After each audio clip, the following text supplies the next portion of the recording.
Capítulo 17 y 18 del libro de Ezequiel. Estamos ya en la parte número 11. Ya vamos llegando casi a la mitad de este libro. Dios es bueno. Somos Centro Bíblico El Cenáculo de las Asambleas de Dios. Soy el pastor Esaú Pérez. Estamos en mayo del 2022. Dios es bueno. Exaltamos su nombre.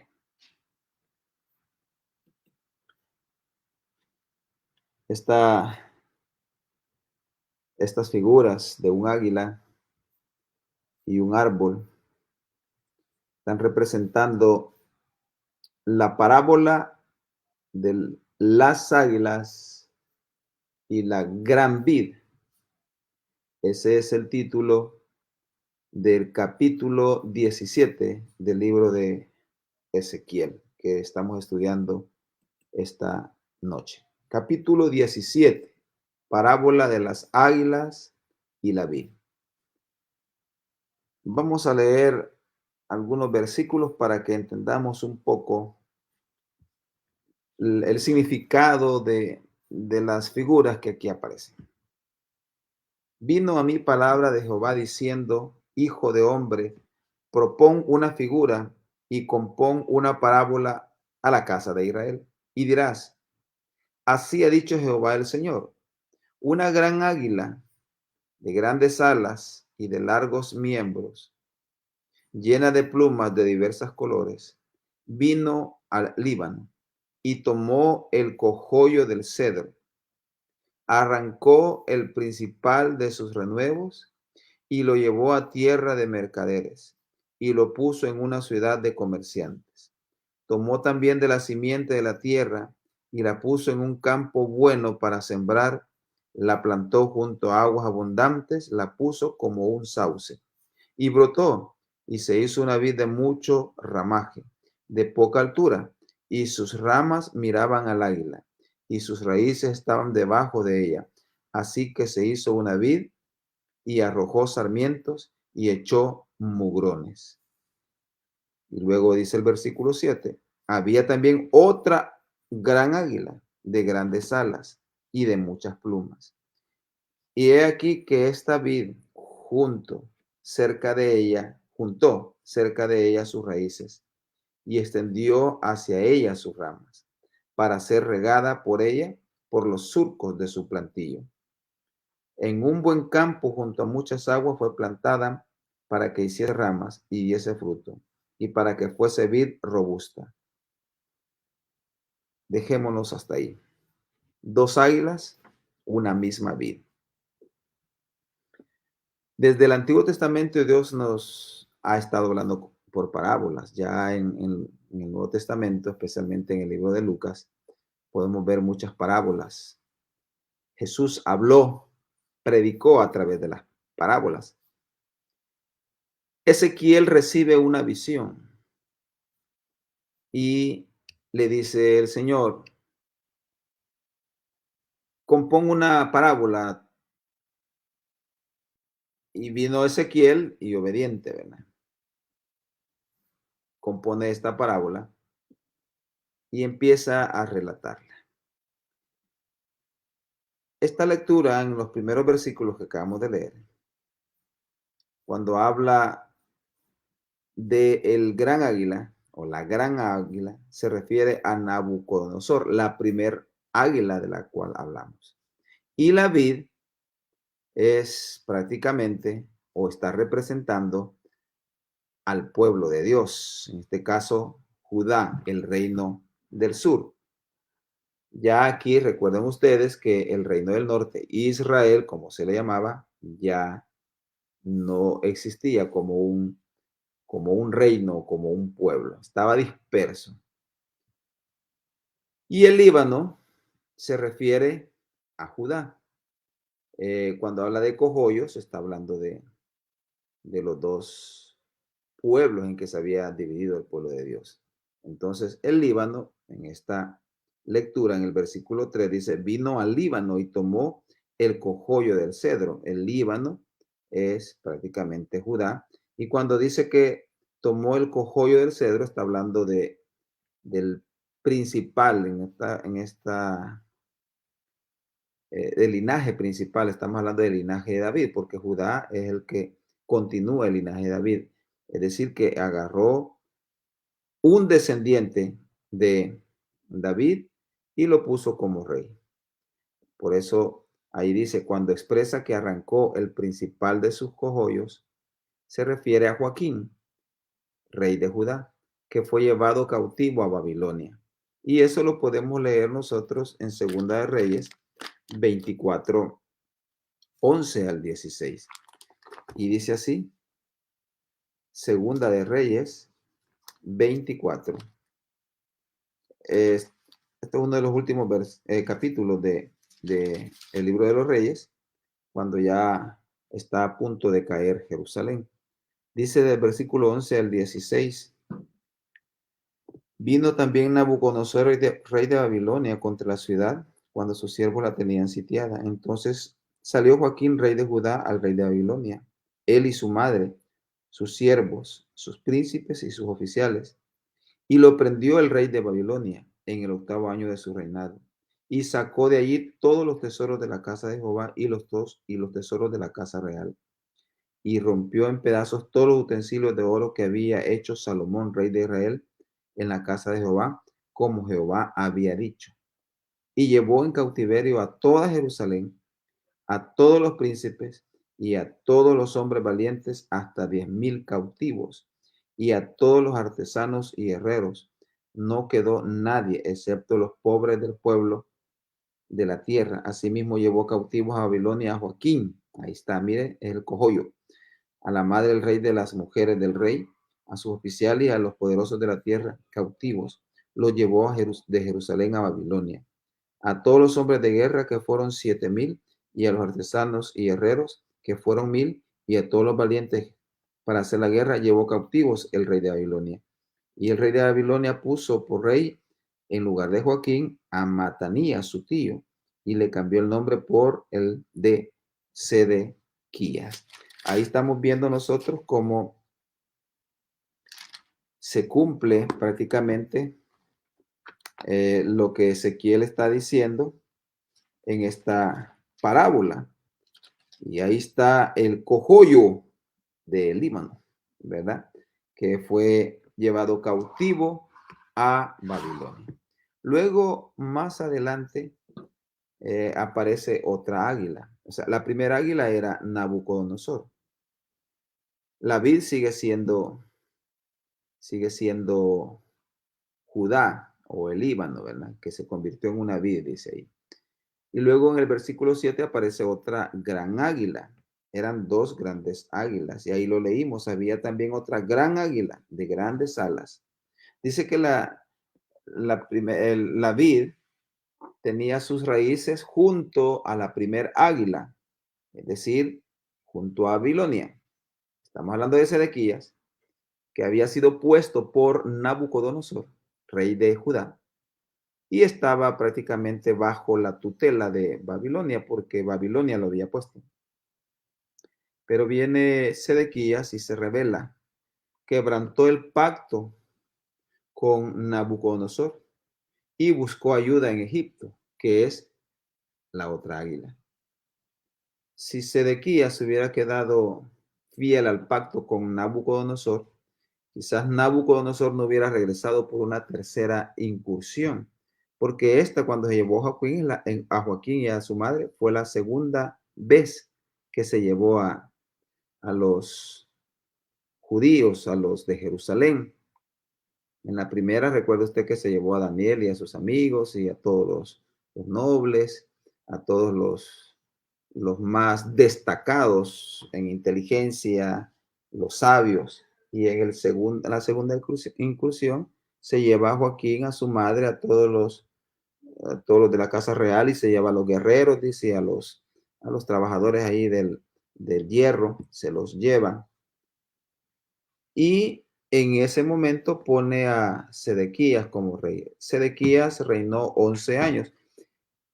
En estos 11 años es que Ezequiel está escribiendo este libro, dando las profecías. Recuérdense que también que Ezequiel estaba ya cautivo en Tel Aviv.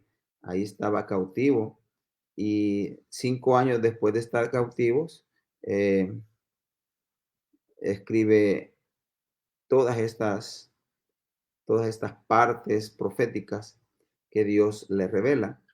Entonces, estamos aproximadamente como en el año 6 o el año 7 ya del cautiverio de, de Ezequiel. Y entonces Nabucodonosor pone como rey a Sedequías. Y, y cuando dice que sus raíces estaban junto a él, está refiriendo junto a Babilonia. Pero se revela Sedequías y busca ayuda en Egipto. En otras palabras, busca ayuda en otra águila según la parábola.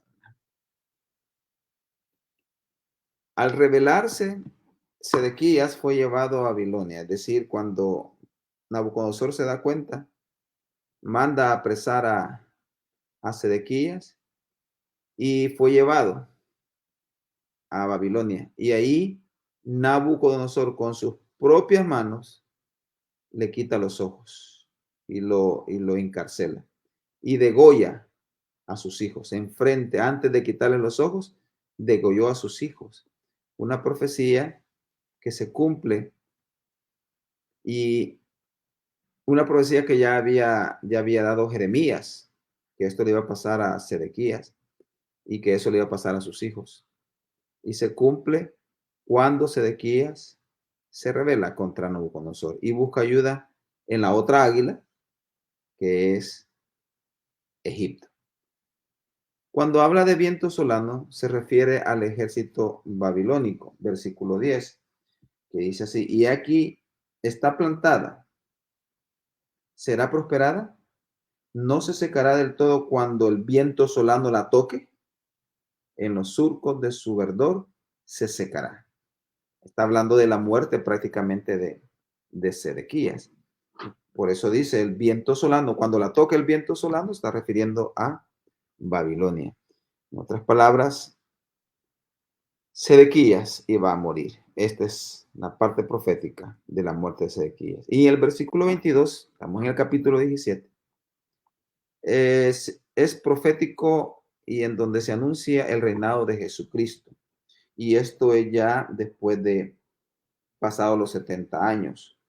Y también se refiere al reinado de Jesucristo, que es lo más importante. Versículo 22, así ha dicho Jehová el Señor, tomaré yo del cogollo de aquel alto cedro y lo plantaré.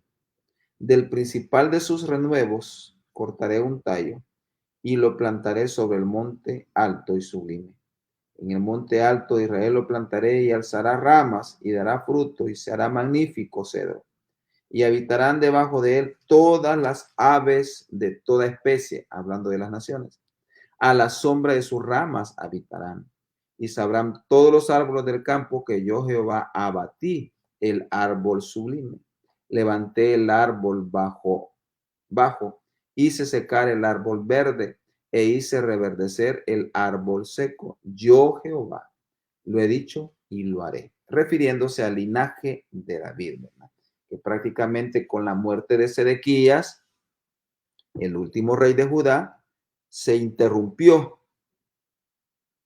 la parte real, la parte del pacto que Dios había hecho con David, que no iba a faltar un descendiente en el pueblo de Dios, no iba a faltar un descendiente de David.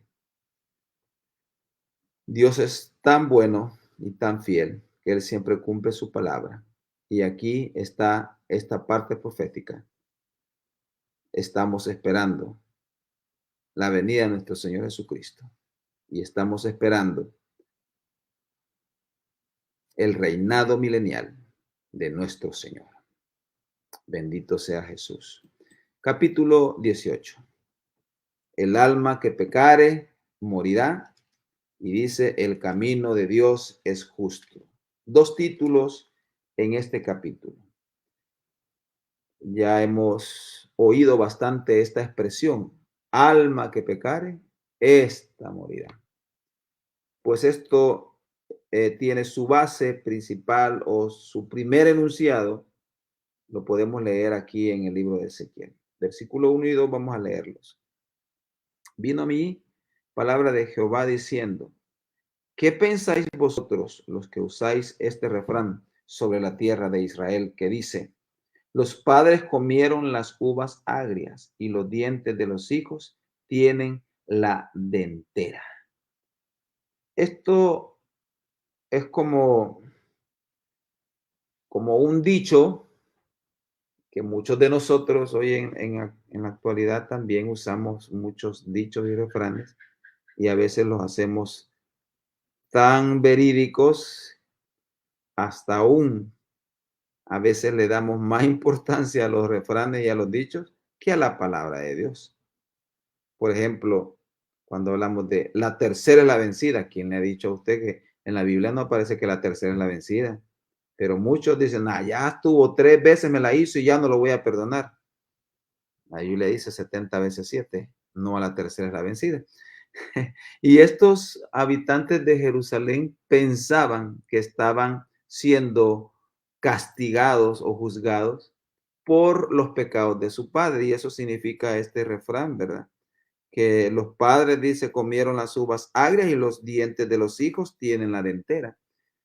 Eh, como diciendo, por la culpa de nuestros padres estamos nosotros siendo juzgados. Y no es así. Ahí dice el Señor en el versículo 3: vivo yo, dice Jehová el Señor, que nunca más tendréis por qué usar este refrán en Israel. Es decir, empieza a detallar y a decir desde el versículo 4 en adelante que Dios va a juzgar individualmente a cada persona, así como cada persona obtendrá la salvación por su propia cuenta. No que, mi papá es pastor o que mi mamá es líder, mi mamá ora mucho por mí, así que yo me voy a salvar por esas oraciones. No, no, no, no, no. Vea lo que dice el versículo 4, capítulo 18. He aquí que todas las almas son mías, como el alma del Padre, así el alma del Hijo es mía. El alma que pecare, esa morirá. Se refiere individual.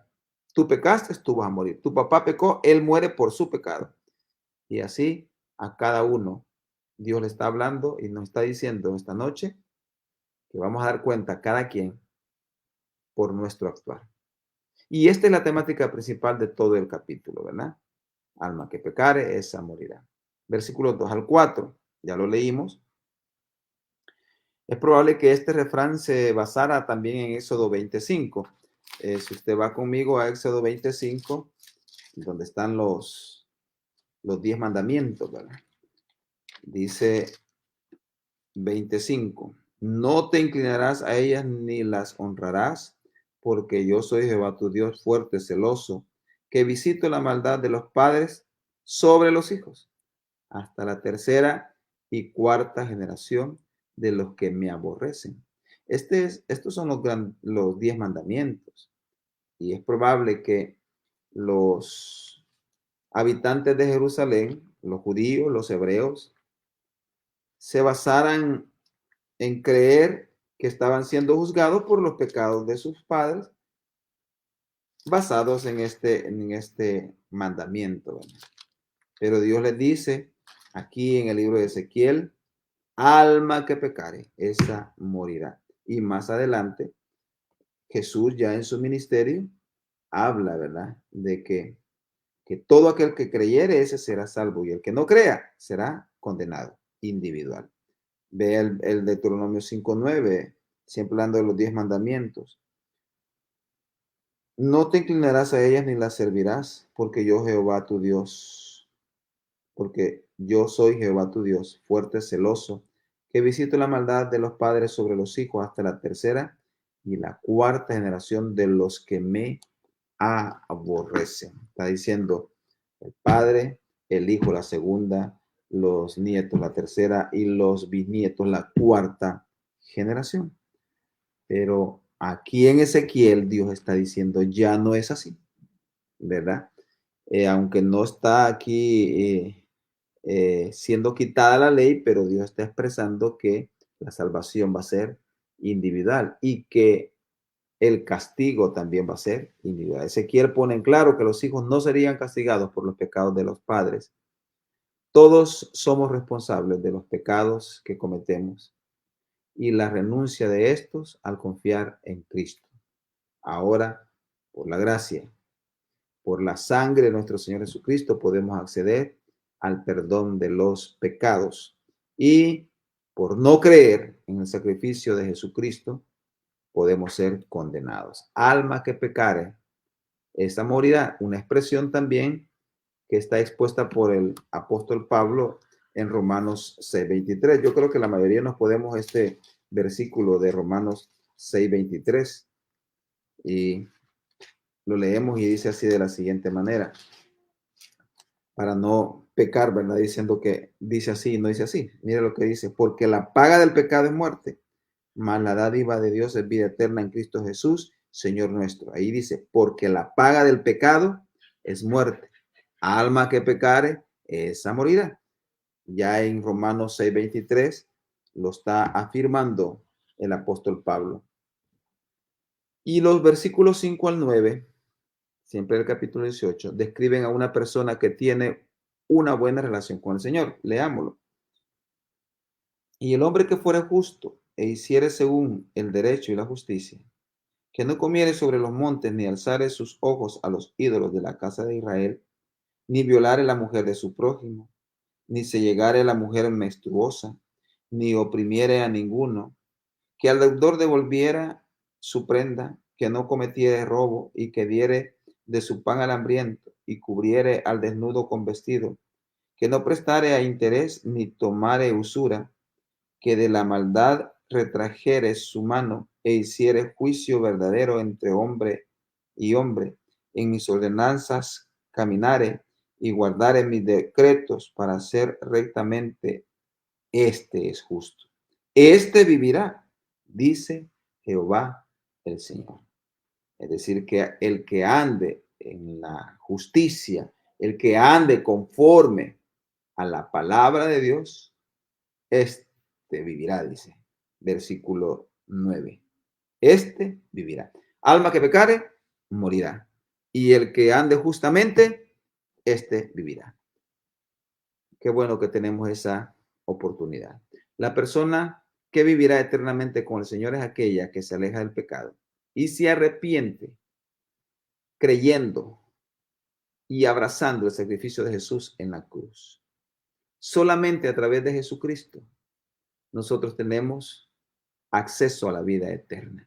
No a través de María, no a través del Santo Romero, y no pido disculpas porque la palabra de Dios lo dice así, ¿verdad? Que el único camino a Dios es a través del sacrificio de Jesucristo en la cruz del Calvario. Cada persona es responsable de sus propios pecados.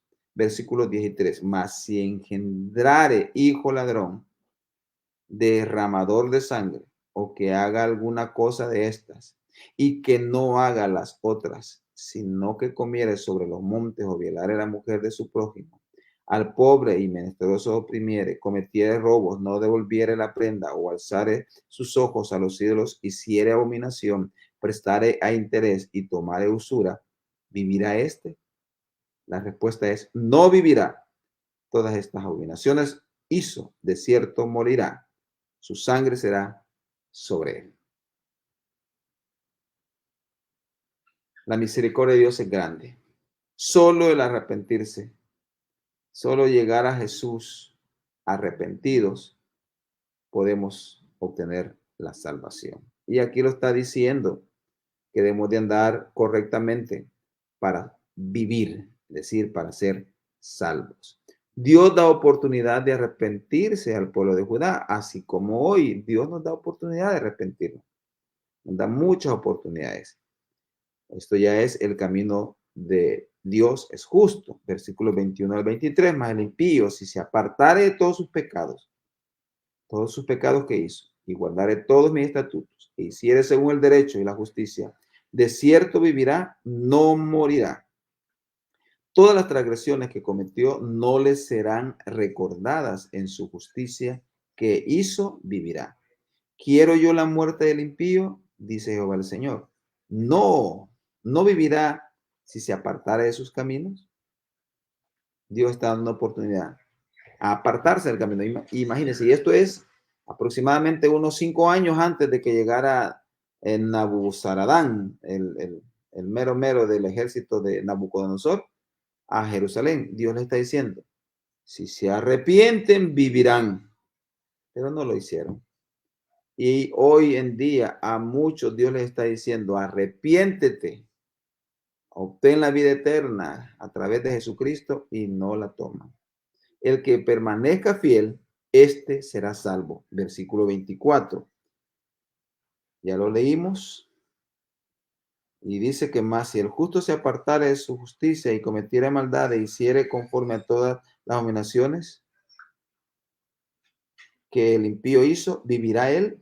Ninguna de las injusticias, de las justicias que hizo, le serán tenidas en cuenta por su rebelión con que prevaricó y por el pecado que cometió, por ello morirá.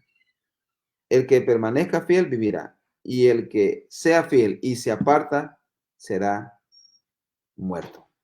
Dios siempre querrá la salvación de toda alma, como lo dice Juan 3:16, ¿verdad? Todo el mundo, todo aquel que crea en Jesucristo será salvo. El versículo 32 nos dice, porque no quiero la muerte del que muere, dice Jehová el Señor. Convertíos pues y viviréis. Alabado sea nuestro Señor Jesucristo.